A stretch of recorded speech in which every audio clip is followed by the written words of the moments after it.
His wife was infertile. His mother-in-law was suddenly pregnant. The secret would shatter them all. Ryan was born in a poor fishing town on the Louisiana coast. A place where people grew up with the taste of salt and the endless roar of the waves.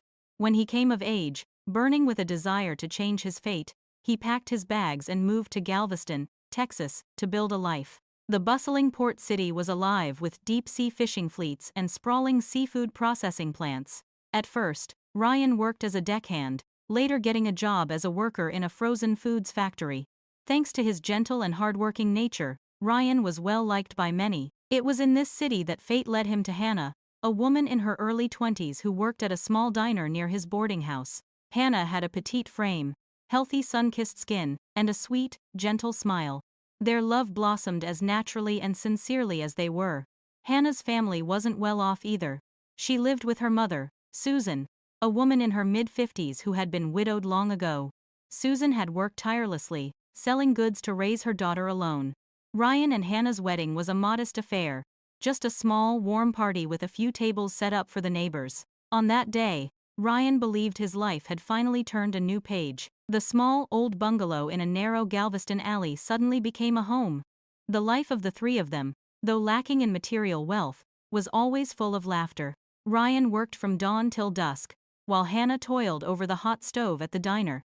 In the evenings, the three of them would gather around a simple dinner table. However, that happiness only lasted for about 3 years. The neighborhood whispers began. Why have they been married so long with no baby on the way? Is there something wrong with them?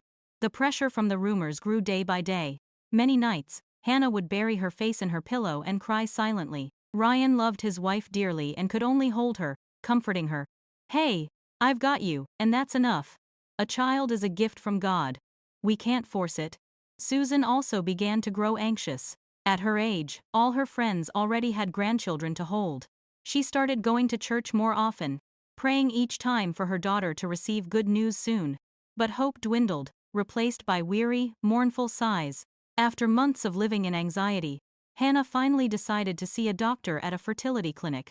That morning, Ryan took the day off work to go with her. Sitting in the hallway, neither of them said a word. Their hands just clasped tightly together, damp with sweat. An hour later, a middle-aged doctor called them into his office. After reviewing the results, he spoke slowly.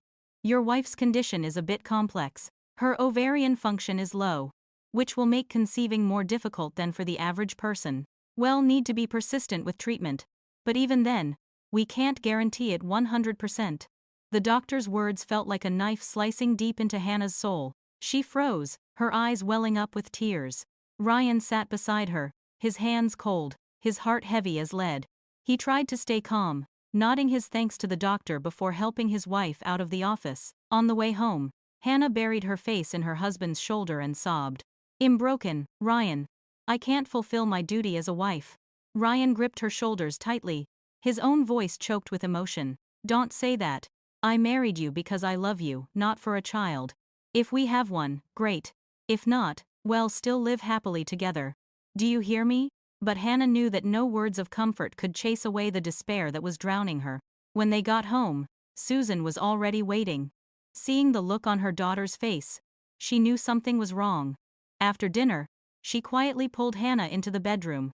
Hearing her daughter's tearful retelling of the news, Susan froze, her face changing. She was silent for a long time, before finally sighing and pulling her daughter into an embrace. "Fate is so cruel. My daughter, you're so young. Why must you suffer like this?" She comforted Hana, her own eyes misty, but a strange, unreadable glint flickered in the depths of her eyes. That night, Susan sat on the porch for a long time, staring at the yellow light spilling from the room where Ryan and Hana were talking. She sipped her bitter tea, a whirlwind of vague thoughts stirring within her. The news of Hana's infertility soon leaked out. The neighbors' words of pity, mixed with mockery, were like daggers twisting in the couple's hearts. From that day on, Hana rarely went out, ashamed of the prying eyes. Ryan tried to act strong, but at night, he would often toss and turn, unable to find peace. After that fateful day, the atmosphere in the house grew heavy. Hana spoke less and less, her face becoming gaunt. Ryan did his best to console his wife, but sadness was etched on both their faces. Susan looked at her daughter with a pained heart, but when her eyes landed on Ryan, a feeling she couldn't name began to stir. Seeing her son-in-law work so hard every day, his shirt soaked with sweat, his face weathered by the sun, yet still so gentle and sincere, she felt a mix of fondness and pity, mingled with a strange flutter of emotion. Her attention toward Ryan grew more and more pronounced. Some days, she would cook a special bowl of sea cucumber soup just for him, saying it was to build up his strength. Other days, she would pack his lunch for work, giving him instructions with the meticulous care of a wife looking after her husband. At first, Hana just found it odd, but she gradually grew to accept it, thinking her mother was just trying to compensate her husband for what her own daughter could not provide. In the evenings, Hana would often go to bed early, exhausted from the day. Susan would sit on the porch, and Ryan would bring a chair out to drink tea with her. At first, their conversations revolved around work and the neighbors, but slowly, Susan began to ask more about his private thoughts. "Does it break your heart," she asked one evening, "to have a wife but no child?" Ryan froze, flustered. "No, ma'am. I love Hana. With or without children, we're still husband and wife." Susan gave a faint, cold smile, her gaze turning strangely intense. "That's easy to say, but what man doesn't want a child to carry on his name?" Her words inadvertently struck the raw nerve of a pain he always tried to hide. Ryan fell silent, lowering his head. One evening, Hana had to work overtime, leaving just Susan and Ryan at home. She brought him a bowl of sweet lotus seed soup, setting it on the table with a caring voice. "Eat this, son. A man who works hard needs his nourishment." As she set the bowl down, her hand brushed against his. The touch was fleeting, but it was enough to send what felt like a jolt of electricity up his spine. His heart hammered, he quickly pulled his hand back, flustered. The look in Susan's eyes at that moment was different, no longer the simple affection of a mother-in-law.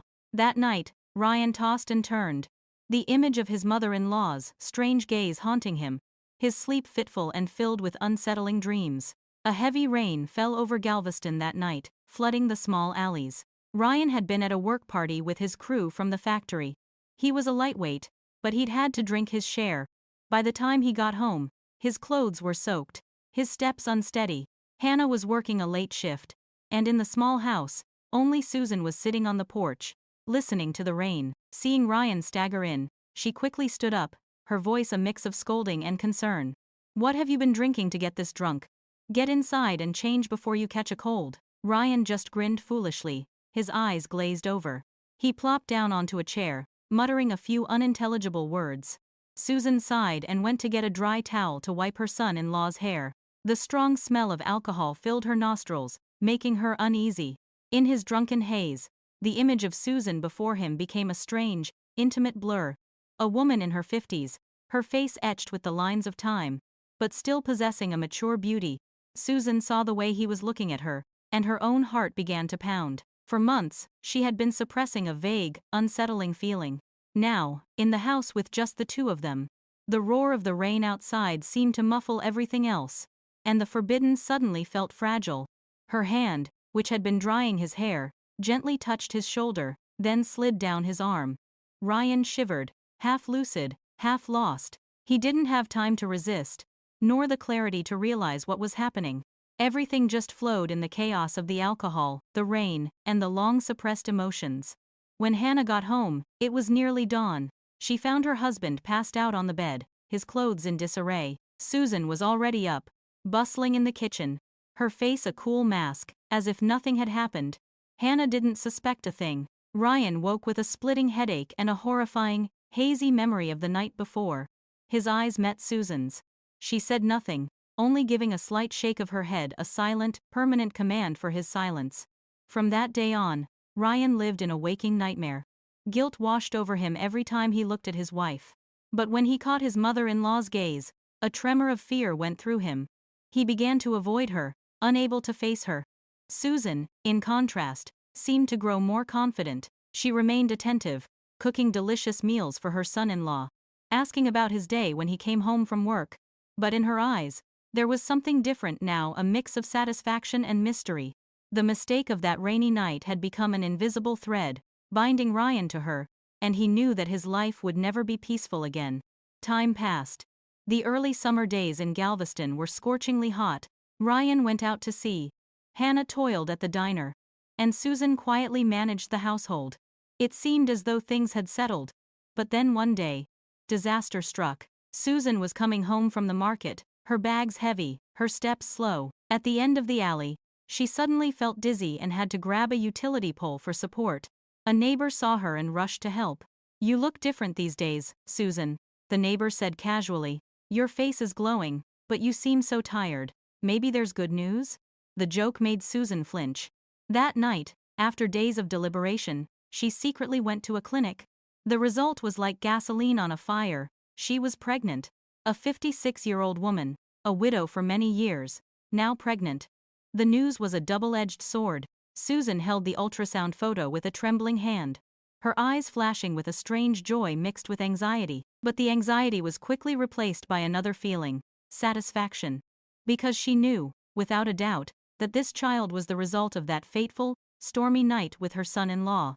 A few days later, the news spread like wildfire. The neighborhood was buzzing. "Hey, did you hear? Susan's pregnant. My God, she's 56. Who's the father? I can't believe it." When Ryan heard the news, his legs went weak. He froze, feeling as if he'd been struck by lightning. A single thought echoed in his mind: it's impossible. But he knew it was undeniable. He began to avoid everyone, keeping his head down whenever he left the house. Hana was like a ghost. She heard the neighbors gossip, but her mind refused to accept it. That evening, as the three of them sat in the house, she finally asked, her voice trembling, "Mom, tell me, is it true you're pregnant?" Susan lifted her head, her eyes holding a terrifying pride. "Yes, it's true. This is a blessing from heaven. This child will be the joy of our family." Hana was speechless. She covered her face and broke into heart-wrenching sobs. Ryan sat beside her, his chest constricting, wanting to scream out the truth, but his throat was sealed shut. He glanced at Susan and caught her slight shake of the head and a glare as sharp and cold as a silent threat. From that day on, the little alley was no longer peaceful. Everywhere Hana went, she heard the whispers. People looked at her with pity, their eyes a mix of curiosity and scorn.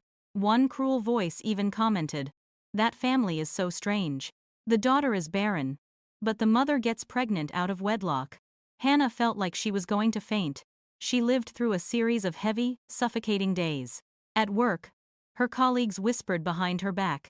At home, the neighbors stared. The young woman, already insecure, was now facing a shock that was too much to bear. Ever since Susan's pregnancy began to show, the once peaceful house had turned into a living hell. One afternoon, with the cicadas buzzing loudly in the alley, Hana sat frozen in her room, tears streaming down her face. Ryan tried to get his wife to eat, but she couldn't swallow a single bite. Finally, she pushed the plate away, her voice choked with emotion. "I can't take this anymore, Ryan. Mom is pregnant, but who is the father? She's been a widow for so many years. Don't tell me she fell for some stranger out there."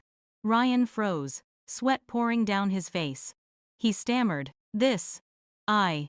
Before he could finish, Susan walked in from the porch, her face an emotionless mask. "Hana, what are you asking me?" Hana shot to her feet, her eyes red and swollen with a mixture of fear and fury. "Mom, tell me, who is the father of the baby in your belly? How long are you going to hide it from me?" The silence was absolute. Susan looked at her daughter, a flicker of confusion in her eyes that quickly hardened into defiance. She gave a cold, bitter, challenging smile. "You don't need to know. You just need to understand that this is a blessing from heaven. This child will bring joy to our whole family." "No," Hana screamed. "I need to know. I'm not stupid enough to not see the truth." Her eyes suddenly locked onto Ryan. The suspicion, the strange changes in her husband over the past few months, the whispers of the neighbors, it all came rushing back. She trembled. Don't tell me the father is." Ryan stared at the floor in silence. That silence was a knife straight through Hana's heart. She staggered, collapsing to the floor. Susan stepped forward, her voice was strained but full of pride. "Yes. You guessed correctly. Ryan is the father of this child. That is the truth." Hana let out a scream that seemed to tear the roof off the house. "My God! How could you do this to me? How could you betray me?" Her cries echoed through the neighborhood, and curious neighbors began to run over. In a single night, the entire block was buzzing like a broken hornet's nest. They whispered and cursed. Incest. I've never heard of such a thing. That poor girl, Hana. Hana ran out the gate, sobbing and screaming. I have no face left. My mother, my husband. You two have destroyed my life. Ryan chased after her, trying to grab her hand, but she ripped it away, her eyes filled with pure hatred. Don't touch me. You and your mother have killed my trust. That night, the house descended into hell. Ryan sat with his head in his hands in the darkness, the weight of his shame crushing him. Susan held her pregnant belly, her eyes still glinting with defiance, even as her daughter cried herself into unconsciousness. From that moment on, there was no going back. After the night, Hannah's screams echoed through the alley. The news about Susan's family spread faster than fire. By the next morning, the whole neighborhood was whispering. The woman selling vegetables at the market, the fishmonger, the delivery driver, everyone had something to say. The mother-in-law is pregnant with the son-in-law's child. It's disgusting. How can they show their faces in public after something like that? Every time she went to work, Hannah had to keep her head down, daring not to look at anyone. At the diner, the gossip from her coworkers grew even more vicious. One even said to her face, "There's something wrong with that family. The daughter is cursed, and the mother has no shame." Hannah could only bite her lip and swallow her tears, every pastry she made feeling as if it were filled with her own bitterness. As for Ryan, the once gentle and well-liked man was now the butt of every joke. His friends at the factory looked at him with a mixture of pity and contempt. One cruelly mocked him. "Turns out you're a bigger man than we thought, but the kind of man the world spits on." Ryan just lowered his head, not daring to say a word. The shame and guilt piled up inside him, weighing his shoulders down more each day. At home, Hannah grew thinner, her face gaunt. Many nights, she sat huddled in a corner of the bed, staring at her husband with eyes full of bitterness. Ryan remained silent, not daring to touch his wife. A deep, silent chasm had opened between them, one that no words could ever fill. Susan, in contrast, remained unnervingly calm. She continued to go to the market, cook, and clean as if nothing had happened. When she heard the neighbors whispering, she would just offer a cold smile. Her attitude only fanned the flames of public outrage. One afternoon, coming home from work, Hannah was taunted by a group of children in the alley, who chanted, "Old mama's got a baby. Shares a husband with her daughter." The innocent cruelty of the rhyme was a knife in her heart. Hannah froze in the middle of the street and burst into tears. That night, she knelt before her father's altar, lit a stick of incense, and sobbed, "Dad, if you were alive, what would you do? Mom and my husband betrayed me like this. How am I supposed to live?" Ryan stood outside the door, his heart tearing apart as he watched his wife tormented by a pain he had caused. He wanted to go in, to apologize, but his feet felt like they were made of lead. Outside, the public condemnation grew louder, and he knew the judgment of the world would be the next hammer blow to their already shattered home. After the hospital papers were leaked, the name Ryan Miller printed on the line for the biological father became a permanent stain, sealing the family's fate. Hannah left to live with her mother's extended family, refusing to hear any more explanations. Ryan went to work like a ghost, his face always pointed toward the ground. And Susan, the 56-year-old woman holding a newborn baby boy, held her head higher than ever. "This is my son," she would tell the neighbors, her voice defiant. "His true bloodline. Let people say what they want. I don't care." Susan's proud smile sent a chill down people's spines. But the more arrogant she appeared, the more fiercely she was rejected. The fishmonger at the market bluntly waved her away. "Go on, buy from someone else. I don't sell to people who do such shameful things." Everywhere she went, Susan was met with cold, hostile glares. Ryan, meanwhile, was wasting away. At the fish factory, no one wanted to work with him. They would point and snicker. The incestuous father-in-law. Who would dare get close to him? He tried to endure it, working each day as a form of self-punishment. At night, he would sit on the porch, his eyes blank as he stared at the baby sleeping in Susan's arms. The child was innocent, but he was the living proof of Ryan's sin. During those days, Hannah lived a secluded life with her extended family. Her relatives advised her to file for divorce, to cut all ties. But every time she picked up a pen, tears would stream down her face, her heart torn. Despite the hatred, the love she still felt for Ryan was there. Somewhere, making it impossible for her to make a clean break. One day, her family held a meeting. Ryan was summoned to be judged. In front of everyone, he knelt, his voice raw. "I know my sin. I apologize to the whole family. And I apologize to Hana. I'm just begging for one chance to make it right." Hana looked at her husband, tears rolling down her cheeks, but her lips were sealed tight. Just then, Susan walked in, holding the baby. The moment the family saw her, their anger erupted. An uncle pointed a finger at her. "You are no longer a mother or a sister in this family. You betrayed your own daughter. You have disgraced our entire bloodline." Susan's face went pale, but she still tried to hold her head high. "I have my son. That's enough. I don't care what the world says." Her words were like fuel on a fire. The family exploded in an uproar of curses. Hana collapsed, sobbing into her hands. Ryan remained kneeling, his shoulders shaking uncontrollably. The meeting lasted all afternoon. The final verdict was to sever all ties with Susan, to cast her out from the family. As she left, Susan clutched the baby, her steps heavy, her eyes red and raw. For the first time, her pride shattered. The insults and the scornful looks rained down on her, making it hard to breathe. After that humiliating family meeting, Susan became a different person.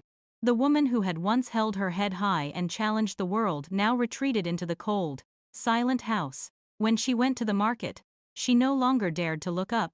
The familiar vendors would see her coming and wave her away.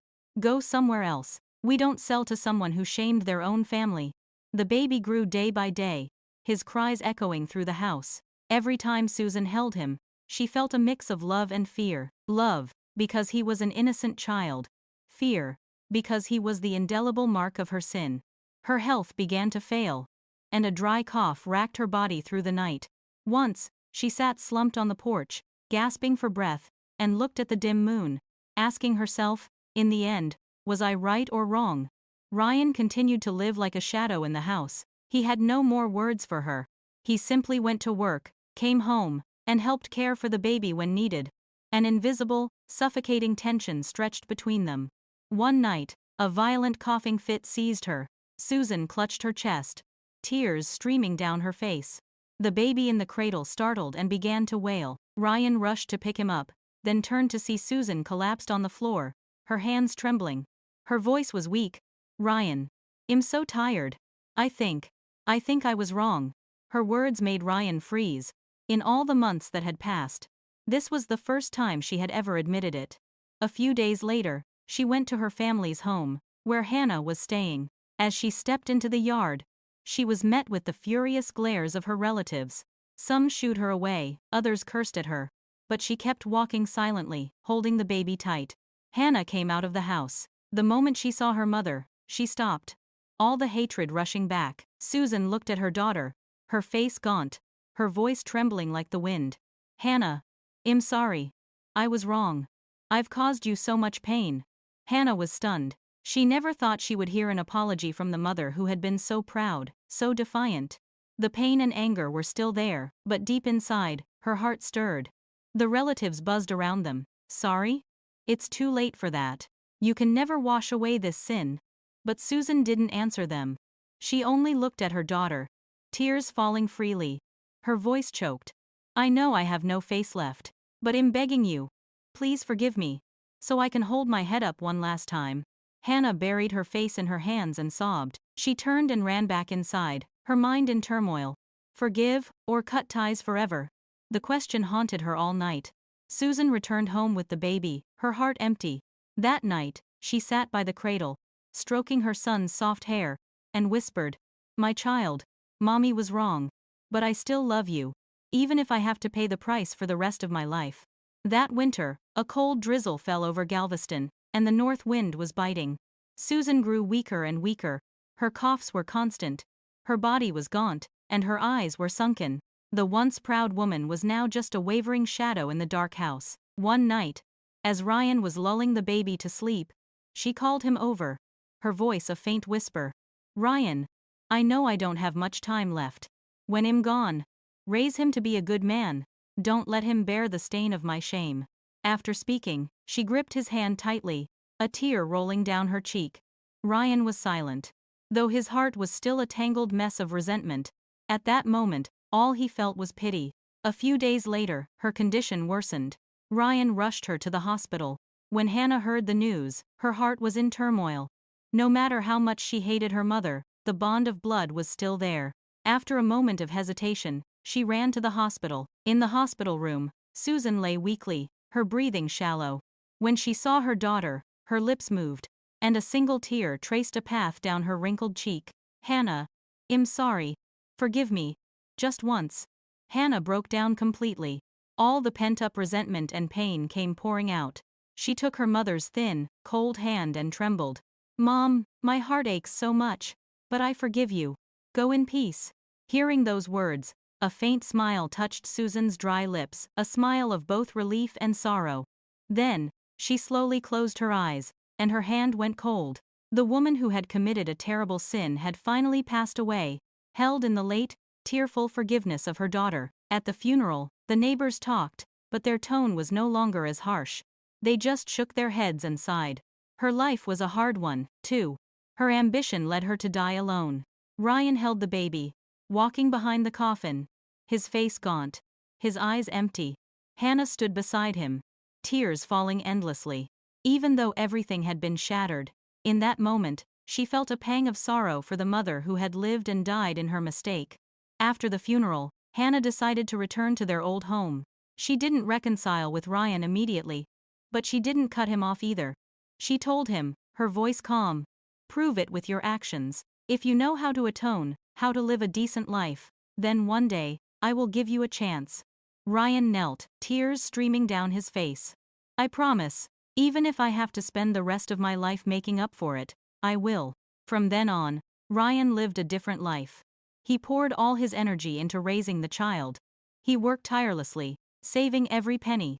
Every night, after the boy was asleep, he would sit alone on the porch, looking out at the sea in a kind of wordless penance. Slowly, Hana began to see the true change in her husband. The wound in her heart hadn't fully healed, but it was no longer frozen solid. The child grew up innocent and bright, unaware of the tragedy that had once cast a shadow over his life. In the sound of his laughter, both Hana and Ryan began to find a sliver of peace, like a faint light after a long and violent storm. Their lives, though forever marked by indelible scars, still held the hope of reconciliation, a new beginning, built upon the ruins of yesterday. Thank you all for listening. We'd love to hear your thoughts, so please leave a comment below. Your support means the world to us.